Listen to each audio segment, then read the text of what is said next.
Hi everyone. You're probably here because you're wanting to know how to become a registered NDIS provider. What I'm going to go through is a document in front of me, which is the provider registration document that is found at the Commission's website.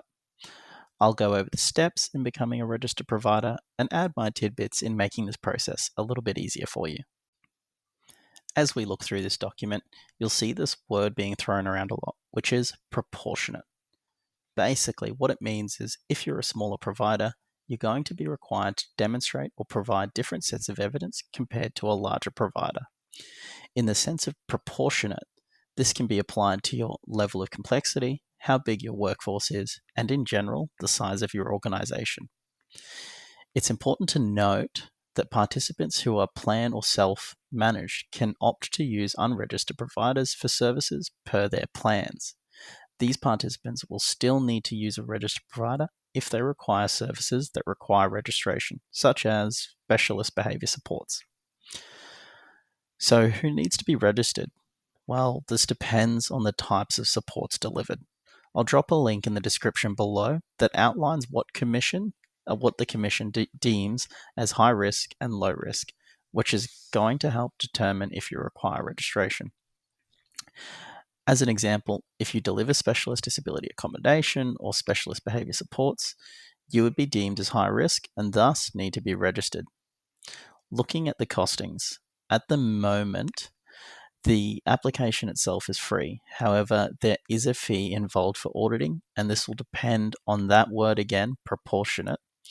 So if you are someone who is going to require a verification audit, rough estimation on pricing for this would be $1,000 to $3,000. And for certification, this depends on the size and scale of your business. So again, it's going to scale between $3,000 to $10,000. So now we get into the nitty gritty, and the Commission has outlined 5 simple steps here. So what we're going to do is go through these 5 simple steps together. But before we do, what you do need to do before you start any of this is open up a Proda account, and that's going to help you start the application itself. So what I'm going to do is drop a link in the description below so you guys can navigate to Proda and start an account there. Essentially, once you've created that account, that's going to allow you to start your application by selecting new provider. There, you'll fill out a couple of forms, so on your business background, who the directors are, criminal history. You'll also need to select your registration groups. So, what services are you going to be delivering to the NDIS? Again, there'll be a link in the description below that's going to help you select some of those high risk and low risk registration groups. And then you'll also need to complete a self assessment. So, this self assessment is basically going to quiz you on how you're going to deliver some of your services in line with the practice standards. Once you've submitted that application, what will happen is you'll be told through your scope of audit, which is basically given to you as soon as you submit that application, whether it's going to be a verification or certification audit that is required. You'll then need to take this scope of audit to I think it's roughly 19 auditors that are out there in the market at the moment. Get a couple of quotes from them. If you are a Centro Assist customer, we can do this for you by sending out that scope of audit on your behalf to all the auditors, and they come to you with quotes instead of you having to go with them. Essentially, that's just step 2. So you'll need to organize an audit for the audit to take place. So once you've organized that audit, you'll either go through a verification audit or a certification audit. There's a couple of little complexities that are involved in each different type of audit. So again, depending if it's a lot of low risk registration groups that you're applied for, you're predominantly going to go for a verification audit if you are a sole trader. And this generally involves a desktop audit, including reviewing your documentation, considering your relevant qualifications, expertise, what processes and policies you have in place, especially for managing complaints and incidents. And you'll need to adhere to the practice standards that are for a verification module. And then for certification audit, you might have a desktop audit as your first audit. And then generally, following that, you might have a detailed audit, which might include reviewing your documents, a site visit, interview with your workers and participants. And you'll also need to comply with practice standards the four core modules, as well as those high risk groups that you might have applied for. Once you've completed your audit, what will happen is the auditor will take all of that into consideration, what they've assessed you on, submit that to the NDIS itself, and at the same time, the NDIS will conduct a suitability assessment. So this suitability assessment will take into consideration, if you've previously been NDIS registered provider, if you've been banned before, if you've had any convicted offences, been insolvent, etc., etc. And essentially, after that is all assessed, you'll then get the outcome. So now you've got your outcome, and it will be one of two outcomes. So it can be a successful application or it can be an unsuccessful application. If you are successful, you'll get a certificate of registration that outlines three things: your registration groups, so the supports or services that you applied for initially in your application, the period of your registration, so how long you're going to be registered for, and then also any conditions that you must follow to keep your registration. If you're unsuccessful, however, you do have the chance to request a review within 3 months of the decision. And then, if following that review your application is still unsuccessful, you may seek a review by the Administrative Appeal Tribunal. If you are successful, what will then happen is you'll need to keep meeting the registration requirements. One part of the practice standards is having an up-to-date and well-maintained quality management system. So it's really, really important to constantly monitor your organization's compliance through your policies, processes, and quality management systems. You'll also need to make sure that your worker training is always up to date and that your registration is also up to date.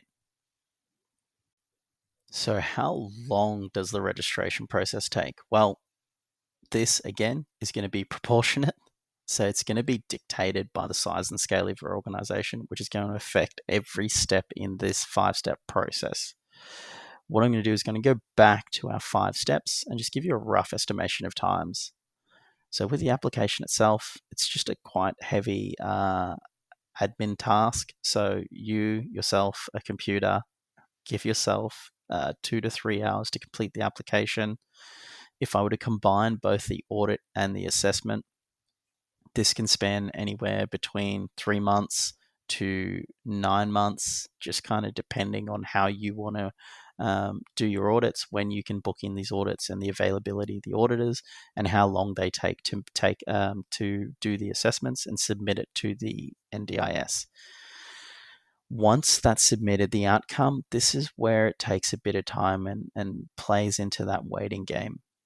I have seen providers at the moment have wait times up to 12 months is the current times for registration.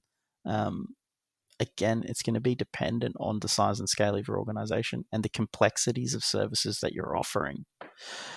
In essence, the less registration groups you have, the quicker this could be. Again, this is dependent on the government's resources within the Commission and how quickly they are getting through registrations that are coming through. So as you go through the registration process, a couple of things to consider. So one big major one is your business insurance. So whether that be public liability insurance or personal indemnity insurance, just typing in to Google NDIS business insurance and finding cover that works for you, and getting quotes from a bunch of different providers to help you obviously make sure that you meet your budget and is going to be value for your business. An auditor will require you to present these business insurances as well. Just make sure that you've got these organized before you head into the audit stage. Another thing that you might consider is obviously using consultants or advisors to help you through this registration process. The Commission back in May came out with a statement on consultants and advice services. I strongly recommend having a read of this before approaching anybody, just to make sure that you understand that if you are using these services, that you do understand what you have submitted and can explain that content. We're not saying it's bad that you're using these services. We're just saying that if you do purchase these services, you've got to have a decent amount of understanding of what you've purchased and how you're applying it to your specific business. Lastly, for all resources, the Commission provides a bunch of helpful tips. on its website that's going to help you navigate your way around the registration process. You can always reach out to us at Centro Assist.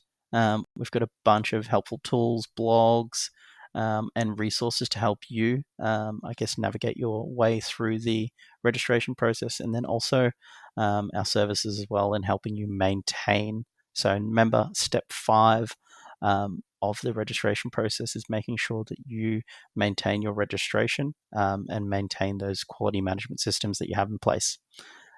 And that's it for the video. So if you need anything, or if you want to reach out to us, head over to centroassist.com.au and get in touch with us through our contact forms. You'll either get in touch with myself or someone else from the team. But that's it for the video, guys. Hope this is helpful. And if you have any questions, like I said, please reach out to us. Thanks. Bye.